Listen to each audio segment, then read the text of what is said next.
Depuis des lustres, les Français votent assez fortement aux présidentielles, mais beaucoup moins aux autres élections, y compris municipales. En fait, les Français ne peuvent échapper aux élections présidentielles pour deux raisons. La première, c'est la couverture médiatique omniprésente. La seconde, c'est les conséquences d'une élection présidentielle. Car les Français l'ont bien compris, c'est au moment des présidentielles que se joue l'orientation politique du pays et des futures lois, celles qui influenceront en cascade leur quotidien jusque dans leur commune. Si bien que dès la première trahison du nouveau président élu, les électeurs ne viennent plus aux élections intermédiaires suivantes, la capacité à changer les choses leur paraissant alors infime, faute de changement au sommet de l'État.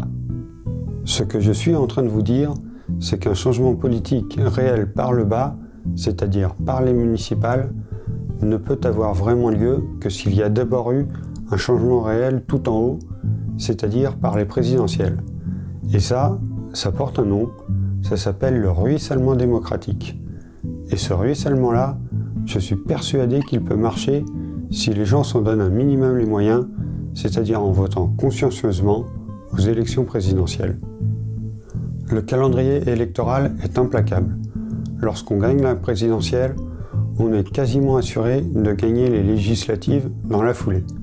Ainsi, on peut créer des lois à sa convenance pendant 5 ans, et si au milieu de toutes ces lois, on repense à la démocratie municipale, alors un changement réel pourra aussi se faire au niveau des communes. Voilà pourquoi on a donc tout intérêt à changer d'abord les choses par le haut, si on veut pouvoir ensuite les changer par le bas. Et en pratique, c'est beaucoup plus accessible. Élire un président et une assemblée nationale qui répondraient aux attentes du peuple aurait un double avantage. Déjà, il faut beaucoup moins de candidats qu'au municipal. Entre le gouvernement, les parlementaires et leurs assistants, il faut compter environ 1000 personnes préparées à diriger le pays, ce qui est très peu à l'échelle de la France. Comparativement, pour candidater au municipal, il faut réunir des dizaines voire des centaines de personnes dans des milliers de villes. Ça fait un paquet de monde. Outre le nombre, il faut aussi la qualité des candidats. Beaucoup de personnes n'ont pas l'habitude d'occuper des postes à responsabilité.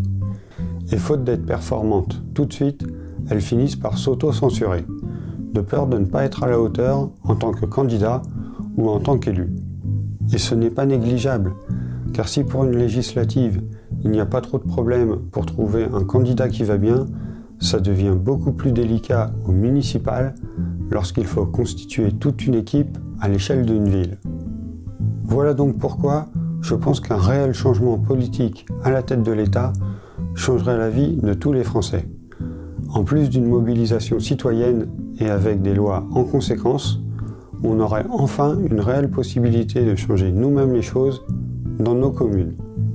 En effet, on pourrait très bien imaginer que les députés permettent aux citoyens d'être un véritable contre-pouvoir local sans même qu'ils aient besoin de candidater au municipal.